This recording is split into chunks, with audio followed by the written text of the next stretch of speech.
Good morning. This is a small video to tell you the electric field. To understand the electric field, we first should very well understand the three things: spherical symmetry,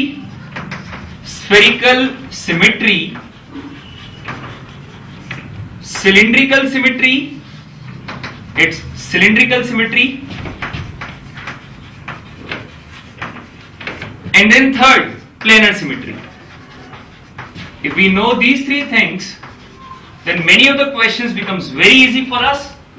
Rather than we integrate and go on to the complex integration, कई बार हम integration बचा सकते हैं. We can save our time, we can save our precious time in not integrating. Just by logic, we can calculate the electric field. Although integration is must, I will teach you integration and each and every step of the integration. But still, if we have few logics, that will help you out. So let's have spherical symmetry first. Say a charge, a point charge, or a spherical charge. It looks like this, a small sphere, or it can be a large sphere with a uniform charge density. हर तरफ इसमें बराबर charge है. It's a smooth sphere. Say now it's a sphere, spherical charge. What happens? इधर से field lines निकल रही होती हैं. Let's say let's open a match. Let's use the matchsticks. So what you can do is see electric field line radially outwards.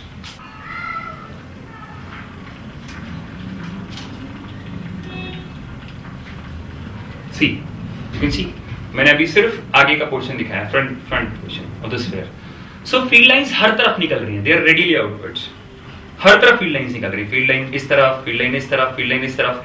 Spherically symmetric field lines, ये field lines है spherically symmetric.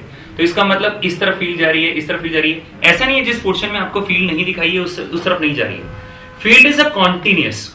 What is the electric field intensity? Electric field intensity मतलब electric field strength और the number of field lines per unit area. अब हम खुद देख सकते हैं, जैसे कि देखिए ये कैसी है, डाइवर्जिंग फील्ड लाइंस है. डाइवर्जिंग दिख रही है आपको? ये देखो, ये फील्ड लाइन ऐसे जा रही है, ये वाली फील्ड लाइन ऐसे जा रही है, ये वाली फील्ड लाइन ऐसे जा रही है. डाइवर्जिंग है मतलब अगर आप स्फीयर के पास में होगे तो पर यूनिट सरफेस एरिया, पर unit area number of field lines ज्यादा होंगी. इसी एरिया को अगर आप थोड़ा दूर बनाओगे तो per unit area field lines कम हो जाएंगी, और दूर बनाओगे तो per unit area field lines और कम हो जाएंगी. जितना आप दूर जाते जाएंगे उतना per unit area field lines कम होती जाएंगी, जितना आप पास आते जाएंगे उतनी ही field lines per unit area बढ़ती चली जाएंगी. इसका मतलब electric field intensity, field line strength और electric field per unit area जितना ज्यादा आप चार्ज के पास आते हैं उतनी बढ़ जाती है, जितना दूर जाते हैं उतनी ही कम हो जाती है. This is known as spherical symmetry. This is sphere and this is spherical symmetric electric field lines. So इसका मतलब जितना दूर जाएंगे उतना ज्यादा कम हो जाएंगी electric field lines. They are inversely proportional to r square, क्योंकि दो डायमेंशंस में कम हो रही हैं, इस डायमेंशन में भी, इस डायमेंशन में भी. डायमेंशन वाली चीज जब हम सिलिंड्रिकल सिमेट्री देखेंगे तो हमें ज्यादा समझ में आएगी. Let's see the cylindrical symmetry. Now this is a cylindrical charge, uniform cylindrical charge, line charge और सिलिंड्रिकल चार्ज. मैं इनफाइनाइट तो बना नहीं सकता, but you assume it to be infinite, मतलब नीचे तक भी इन्फिनिटी तक जा रहा है और ऊपर तक भी इन्फिनिटी तक जा रहा है. अब अगर एक बार हम इसकी फील्ड लाइंस इमेजिन करें, जैसे हमने अभी भी स्फेरिकल सिमेट्री में इलेक्ट्रिक फील्ड लाइंस देखी थी, तो इसकी एक बार फील्ड लाइंस देखते हैं और फिर उसके बाद हम समझते हैं कि क्या डिफरेंस था spherical symmetric electric field lines में और cylindrical symmetric electric field lines में. So see this is the cylindrical symmetric electric field lines. पीछे वाली साइड मैंने नहीं दिखाई है, वैसे पीछे वाली साइड भी ऐसे ही फील्ड लाइंस बनाई जा सकती हैं. सी अगर मैं यहां पर भी फील्ड लाइंस दिखाना चाहता हूं तो मैं इधर भी फील्ड लाइन, ये this is cylindrical symmetric electric field lines, cylindrical symmetric electric field lines. तो आपके पास एक सिलिंड्रिकल चार्ज है और इस चार्ज में से इस तरीके से फील्ड लाइंस बाहर निकल रही हैं. सी दिस इज सिलिंड्रिकल सिमेट्रिक.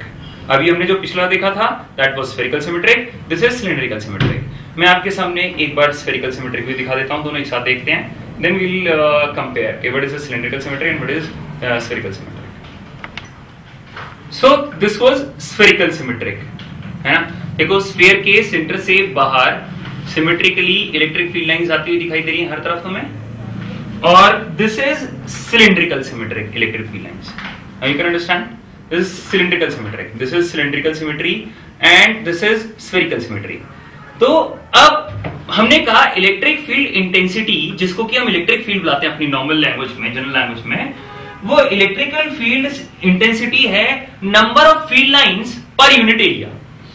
एक बार जरा सिलिंड्रिकल को देखो, क्या पर unit area electric field line same है? यहां पर अब देखो इस तरीके से फील्ड लाइंस यहां पर भी निकल रही हैं, फील्ड लाइंस यहां पर भी निकल रही हैं, फील्ड लाइंस यहां पर भी निकल रही हैं, फील्ड लाइंस यहां पर भी निकल रही हैं। आप ऐसे सोचो कि अगर एक एरिया छोटा सा एक रिंग, नो सी ये सिलिंड्रिकल सिमेट्रिक फील्ड लाइंस हैं। अभी अभी मैंने बताया कि इलेक्ट्रिक फील्ड इंटेंसिटी होती है electric field strength per unit area. तो अगर मैं पर यूनिट एरिया देखता हूं, अब मैंने इलेक्ट्रिक फील्ड स्ट्रेंथ को इन लाइन से रिप्रेजेंट कर दिया, these lines are only representation. अब मैं अगर पर unit area electric field line देखना चाहता हूं, जिससे suppose this is an area, ये एक एरिया है, एक छोटा सा एरिया है। अब मैं अगर इस एरिया को से सपोज ऐसे यहां पर देखता हूं, तो इस डायरेक्शन में देख रहे हैं पर यूनिट एरिया, अगर मैं इसको ऐसे मूव कराऊं, ऐसे अगर मैं इसको ऐसे रेडियली ऐसे लेके जाऊं ऐसे बाहर की तरफ, तो इस डायरेक्शन में नंबर ऑफ फील्ड लाइंस पे कोई फर्क नहीं पड़ रहा।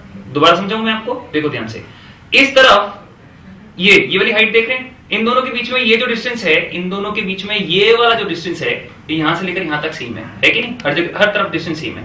मतलब कोई भी दो फील्ड लाइंस है, ये वाली फील्ड लाइन दिख रही है आपको, इन दोनों के बीच में यहां पर डिस्टेंस सेम है। इसका मतलब अगर मान लो से सपोज मैंने ये वाला एरिया लिया, ये छोटा सा एक एरिया लिया, अगर इस एरिया को मैं यहां से फिट करता हूं, तो इस डायरेक्शन में, इस एरिया में से इस डायरेक्शन में उतनी ही फील्ड लाइंस निकलेंगी जितनी निकल रही थी, लेकिन इस डायरेक्शन में नहीं निकलेंगी। ऐसे देखो, ये वाली डायमेंशन देखो, इस वाली डायमेंशन में ये वाली दो फील्ड लाइन पास में है, और जितना जितना दूर जाओगे आपको ये गैप बढ़ता चला जाएगा। इसका मतलब पर यूनिट एरिया जितना आप सिलिंड्रिकल चार्ज के पास में हो, इस डायरेक्शन में फील्ड लाइन ज्यादा मिलेंगी, इस डायरेक्शन में फील्ड लाइंस कम मिलेंगी। लेकिन अगर ये वाली डायरेक्शन देखें, तो यहां पर देखो ये वाली डायरेक्शन, अगर ये वाली डायरेक्शन देखें, इसके पैरेलल वाली डायरेक्शन, तो यहां पर भी दो लाइन मिल रही है इतने डिस्टेंस में, यहां पर भी दो लाइनें मिल रही हैं, यहां पर भी दो लाइनें मिलेंगी, यहां पर भी दो लाइनें मिलेंगी, यहां पर भी दो लाइनें मिलेंगी। मतलब ये अगर दो हैं इतने एरिया में, तो दो ही मिलेंगी मेरे को। इस डायरेक्शन में पर यूनिट डिस्टेंस, कोई लेंथ, पर यूनिट डायमेंशन, कोई चेंज नहीं आ रहा इलेक्ट्रिक फील्ड स्ट्रेंथ में, लेकिन इस डायरेक्शन में आ रहा है। इसका मतलब जितना मैं दूर जा रहा हूं, per unit area electric field line कम तो हो रही है, लेकिन एक डायमेंशन में कम हो रही है, दो में नहीं हो रही। इसका मतलब इनफाइनाइट लाइन ऑफ चार्ज या infinite cylindrical charge inversely proportional to radius आएगा। जिन लोगों ने करा है उन्होंने देखा होगा कि इनफाइनाइट लाइन चार्ज की इलेक्ट्रिक फील्ड λ/2πε0x आती है। और अगर मैं स्फेरिकल चार्ज या पॉइंट चार्ज की बात करूं, तो वहां पे इलेक्ट्रिक फील्ड लाइन Q/4πε0r² आती है। क्यों? वहां पे दोनों डायमेंशंस में चेंज हो रही है। आप देखो, जैसा कि हमने स्फेरिकल सिमेट्रिक देखा था, दिस इज स्फेरिकल सिमेट्रिक, आप यहां पे देखो हर डायमेंशन में चेंज हो रहा है। अगर इस डायमेंशन में देखूं तो भी यहां पर दो फील्ड लाइंस के बीच में जैसे जैसे दूर जा रहे हैं डिस्टेंस बढ़ता जा रहा है, और अगर इस डायमेंशन में देखूं तो भी बढ़ता जा रहा है। इसका मतलब जितना हम दूर जाएंगे उतना ही पर यूनिट एरिया, अगर मैं ये एरिया फिक्स कर दूं, इस एरिया में अगर यहाँ पे दो लाइनें, एक लाइन आ रही है, तो दूर जाने पर दो लाइनें आ रही है, तो यहाँ पर दूर जाने पर मेरे पास दो लाइनें नहीं, एक लाइन आएगी, और हो सकता है और दूर जाने पर एक भी लाइन नहीं आ रही हो। तो पर यूनिट एरिया मेरे पास लाइनें कम होती चली जा रही हैं। This is spherical symmetric.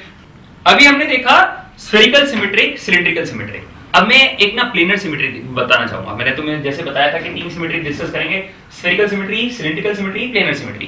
Planar symmetry में हम एक इनफाइनाइट प्लेन शीट लेंगे। अब इनफाइनाइट प्लेन शीट तो मैं ले नहीं सकता, मैंने क्या किया कि इस क्ले से एक छोटा सा प्लेन बना लिया। It's a circular plane, but you assume it to be a infinite plane, हर तरफ इन्फिनिटी की तरफ प्लेन जा रहा है। अब मैं अगर इसमें फिर से वही इलेक्ट्रिक फील्ड लाइंस दिखाऊं, तो अगर मैं इसमें अब इलेक्ट्रिक फील्ड दिखाऊं, तो प्लेन में एक इलेक्ट्रिक फील्ड लाइंस ऐसे निकल रही होंगी, है ना? इनफाइनाइट प्लेन है तो सारी फील्ड लाइंस ऐसे निकल रही होंगी। अब आप खुद बताओ, what is electric field? Electric field intensity. Electric field intensity मतलब electric field strength per unit area. उसको पिक्चराइज करने के लिए हमने क्या नाम दिया? Electric field lines. मतलब electric field is number of electric field lines per unit area. अच्छा, अब अगर मान लो इलेक्ट्रिक फील्ड लाइंस सारी ऐसे पैरेलल निकल रही हैं, तो क्या आपको नहीं लगता कि अगर से सपोज मैं ये वाला एरिया मानता हूं, this is the area of cross section, अगर इस एरिया में यहां पर दो फील्ड लाइन आ रही हैं, तो आप यहां से कितनी भी दूर चले जाओ, दो ही फील्ड लाइंस आएंगी। अगर से सपोज ये फील्ड लाइंस ऐसे निकल रही हैं, सारी की सारी पैरेलल फील्ड लाइंस हैं, डाइवर्जिंग नहीं है, कन्वर्जिंग नहीं है, पैरेलल फील्ड लाइंस हैं, तो आप कितनी भी दूर चले जाओ, इसमें से नंबर ऑफ फील्ड लाइंस उतनी ही रहेंगी जितनी हैं। तो इसका मतलब ये हुआ कि प्लेनर सिमेट्री में मेरे को इलेक्ट्रिक फील्ड कांस्टेंट मिलेगी। दिस इज प्लेनर सिमेट्री, जहां पे इलेक्ट्रिक फील्ड डिस्टेंस पर डिपेंड नहीं करेगी। आप यहां से इतनी दूर हो, इतनी दूर हो, इतनी दूर हो, हर जगह पर यूनिट एरिया आपको इलेक्ट्रिक फील्ड लाइन सेम मिलेंगी। सिलिंड्रिकल सिमेट्री में डिस्टेंस पर डिपेंड करेगी, लेकिन एक डायमेंशन में, इसलिए यहां पे this electric field line will come out to be inversely proportional to r. Spherical symmetry में करेगी, यहां पे दो डायमेंशन में, इसलिए inversely proportional to r square.